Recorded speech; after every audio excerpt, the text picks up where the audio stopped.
Good morning. So we spoke the other day about the difference between the 1922 Constitution and the 1937 Constitution, the Free State Constitution and the Bunrock na hÉireann. We spoke of how Eamon de Valera figurehead, right, and whoever, the cohort around him, both sides of it as well, right, and even successive governments who have failed to point this out, how the 1937 Constitution totally replaced the 1922 Constitution in practice and in paper, right? But what it also did is, as we spoke of, is totally dilute the power that was spoken of in the Free State Constitution and recognised that the Irish people would have, right? And I was asked the other day, like, what's the point in going over this stuff? You're kind of flogging dead horses. I don't believe we are, right? I don't believe we are. I think we are inspired by our history, or we're burdened by our history. And unresolved history is unfinished business, right? Any mind that has unfinished business is always tied in some degree to that unfinished business, regardless of how much you want to get away from it. You have to carry it, right? It sinks its hooks into you. And Irish people have unresolved issues related to our history and unfinished business, that corpses need resuscitation, and we need to reevaluate ourselves today based on what we are just learning or discovering ourselves about what has gone before, right? And we're in a great position to do this. So, what are the echoes today? Eamon de Valera found himself in a horrific spot, right? He was after losing his election, right, to be president in the 20s. Okay, so he was in dire straits around that time. Collins then gets killed, fluky bullet, right? Oh, about an hour of a skirmish, between 20 minutes and an hour of a skirmish in Bailnamlaw. There was one guy got shot in the hand, right, from a motorcade. And Collins then, clean headshot. The only casualty, right? The only casualty. His sidekick Dalton said that it was probably a ricochet bullet. We don't know. Because what happened, Dalton did not permit any autopsy to be conducted on Michael Collins' body unless he gave written permission to do so. Why? The pathologist, or the doctor who looked at Michael Collins' body when it was brought to Cork after the assassination, right? He didn't conduct any forensic exploration of it. It was an eye test solely, and he said it was probably a rifle bullet. We don't know. Was it a rifle bullet from Sonny O'Neill? Perhaps. The image we're given is that Michael Collins' cohort was firing off machine gun fire into the hills, right? But one guy had the ability to take aim from a couple of 100 yards away and bang, clean shot. Only casualty of the day, after probably hundreds of or thousands of rounds being fired in both directions. Right? Make it make sense. Eamon de Valera was also said to be in that location on that day. Why? Perhaps there was talks that were meant to be had between Collins and de Valera. Right? There's an American author, Sigerson, who wrote a book called The Assassination of Michael Collins. And he suggested that was the purpose of the meeting. That Collins was there that day to meet de Valera, to stop the tension and stop the conflict. Eamon de Valera's opportunity was here. I'm not saying he pulled the trigger, I don't know. But someone did. Right? Someone did. And the story is far too confusing for the official story, to my mind, to ring true. Right? But either way, de Valera then gets into power. And he changes, right, he sees the issue with the Constitution. He's not total commander here. The Seanad can disobey him, the Seanad can challenge him, the people of Ireland can challenge him, right? And he was after losing a vote already. So he understood that, because he said it later in his life. That people recognising how great a person Michael Collins will be to the detriment of myself. Right? So he understood, so long as Michael Collins was alive, Eamon de Valera would have to play second fiddle to him. This was something that he could not do. Right? Again, who benefits from these things? Interestingly enough, Conor McGregor has spoken today of the 1937 Constitution, which is an interesting one, right? And he's saying that it was built on the blood and the murder of Boland, Arthur Griffith, and Michael Collins. Now, we're told Arthur Griffith died of a brain hemorrhage. So it's fascinating to me. What is Conor McGregor just giving his opinion there? If he is just giving an opinion, it's a very savvy opinion, right? Very savvy opinion, to my mind, because the people that De Valera would have needed to get rid of course, Arthur Griffith, and of course, Michael Collins, they were total opposition, right? And Eamon De Valera, again, with his having to wade through Irish blood statements, lunacy statements, right? Lunacy statements. He ends up in power. He scraps any legitimate power from the grassroots up. He gets rid of that. He dilutes that out of existence. And what does he do? When you can't get around it totally legally, you just make up your own law. So instead of 2/3 of the electoral register needing to come out to support something for any change to happen, he just makes a different law. Now what we end up with is the Plebiscite Act of 1937, which means that government can change, not just government, just the Dáil now. Because the Seanad has been diluted out of existence nearly, right? In terms of holding any sort of meaningful power. So now, government can make any changes they want on a simple majority of those who turned out to vote. And that's where we are today. We have a government who refuse to listen to the Irish people, and when things don't suit them, they just change the law. And they'll have these stupid referendums with poor turnouts.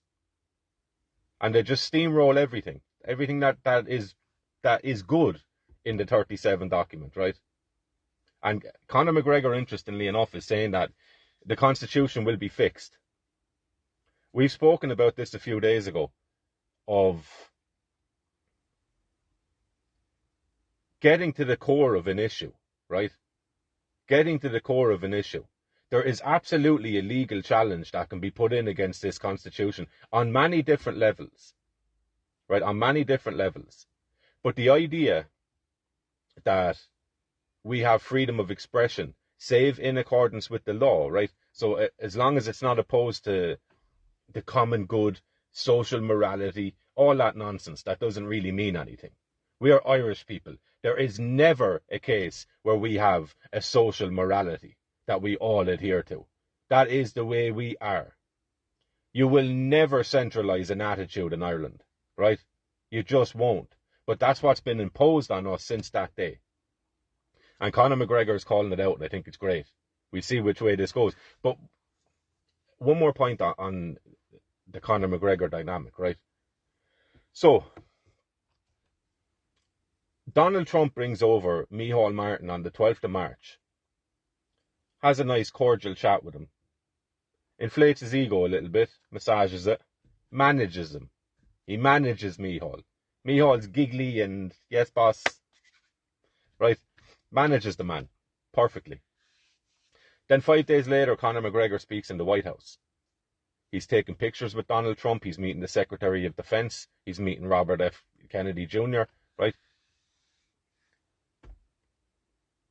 This Conor McGregor, in what he's saying about the travesty that's going on in Ireland, and he called it an ethnic cleansing today, an ethnic cleansing of the Irish people. You can pull up your UN Charter for the criteria of genocide, and you can look at the different thresholds that need to be met in order for one to be declared. You can tick every single one of them off that this Irish government is doing. Actively engaged in a genocide of Irish people. Not my opinion. This is demonstrably provable. This is a factual statement. According to the UN agenda, right? Regardless of your own personal view of it. And then you add in your personal view and look around you. Use your senses, right? Lose your mind and come to your senses, right? But Conor McGregor, the position he's after taking in opposition to this Irish government, has the backing of Donald Trump. He might not come out and explicitly say it, but the support is there, which makes me think, has Conor McGregor been shown any information on Irish history that we're not privy to? Right? I would imagine maybe so. It looks like it. He's calling Arthur Griffith's death a murder. That's fascinating, right? Because we have been told that he just died of a brain hemorrhage, right? Conveniently, very, very conveniently for Eamon de Valera et al., right? And this isn't to pick Eamon de Valera out because no man is an island, right? He had support of people around him, and the kind of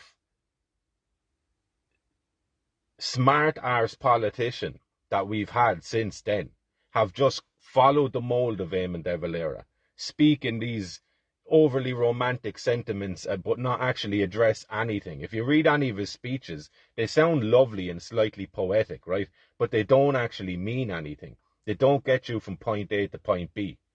It's all nourishing the romantic imagination in Irish people without actually delivering anything to them, without empowering them in any way. It's just language that sounds nice, right? It's language that sounds nice with actions that are contrary to the romantic leanings of Irish people. And we've had it nearly 100 years of this now. And it looks like the end goal is here, where we are dealing with an act of genocide and an active genocide ongoing. And Irish people are blessed with, love him or hate him, as if that even mattered ever, right? Someone who has the profile of Conor McGregor and someone that has the courage of Conor McGregor to put his life, because that's what he's doing, he's put his life on the line to call these things out, and he just happens to have the backing of the most powerful nation in the world. We're blessed in Ireland, but not only are we blessed, this blessing comes at a seriously pivotal time in this country's history, in this nation's history, in our history. Will our history even continue? In 100 years, who will speak of the Irish? Will there be a memory of us, or will we still be here to speak of this time? Will our grandkids speak of this time? Fascinating. But the backing and the profile and the pressure and I suppose the brazenness doesn't mean it's wrong. Doesn't mean it's immoral. But the brazenness of Conor McGregor and Donald Trump to a degree, right?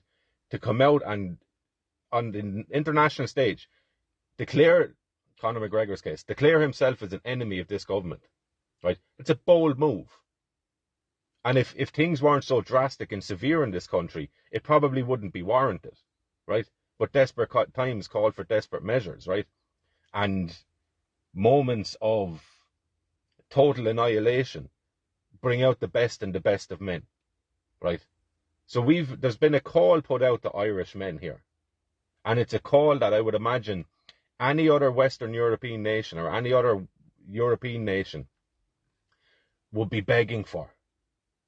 To have someone that's willing to stand and spearhead something that is good for that nation's people, right? So we've had a few years of these protests, and we've had a few years of the call to action being put out, call to support being put out to local communities. Many have answered that call, many haven't. But they will agree with you in identifying the problems in this country. So the time has arrived again, right? Another opportunity has arrived for the men of this country to stand up and speak. And another opportunity, because the women are great, another opportunity has come for the women of this country to demand that the men in their lives stand up and speak.